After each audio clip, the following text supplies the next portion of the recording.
বাঙিতে চর্বি বা কোলেস্টেরল নেই।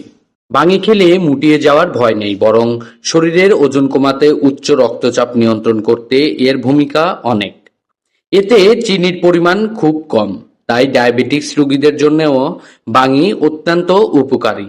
এতে রয়েছে প্রচুর পরিমাণে আঁশ বা ডায়েটারি ফাইবার, যা খাবার হজমে সাহায্য করে, কোষ্ঠকাঠিন্য দূর করে।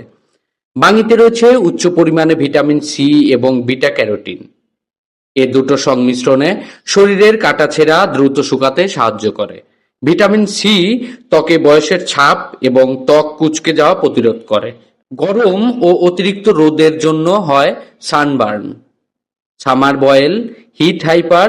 বাঙি এই সমস্যাগুলো প্রতিরোধ করতে সাহায্য করে। অ্যাসিডিটি, আলসার, নিদ্রাহীনতা, ক্ষুধামন্দা, হাড়ের ভাঙুরতা রোধ করে বাঙ্গি। এছাড়াও ফলটিতে রয়েছে প্রচুর পরিমাণে ফলিক অ্যাসিড, যা রক্ত তৈরিতে সাহায্য করে। গর্ভবতী মায়েদের জন্য বাঙি বিশেষ উপকারী। মানসিক অবসাদ দূর করার ক্ষমতাও রয়েছে এই ফলে। বাঙিতে রয়েছে প্রচুর পরিমাণে ভিটামিন এ, যা দৃষ্টিশক্তি বাড়াতে সাহায্য করে।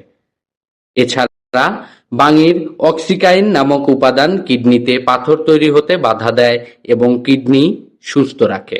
বাঙিতে রয়েছে অ্যাডিনোসিন, যা রক্ত পাতলা করে, ফলে হৃদরোগের ঝুঁকি কমে যায়। ধূমপানে ক্ষতিগ্রস্ত ফুসফুস চাঙ্গা করতে সাহায্য করে বাঙি। নিয়মিত ধূমপানের ফলে শরীর থেকে ভিটামিন কমে যায়, যা পূরণ করে দিতে পারে এই ফল। যারা বাঙি এমনিতেই খেতে পছন্দ করেন না, তারা পুষ্টিগুণ পেতে বাঙির শরবত খেতে পারেন।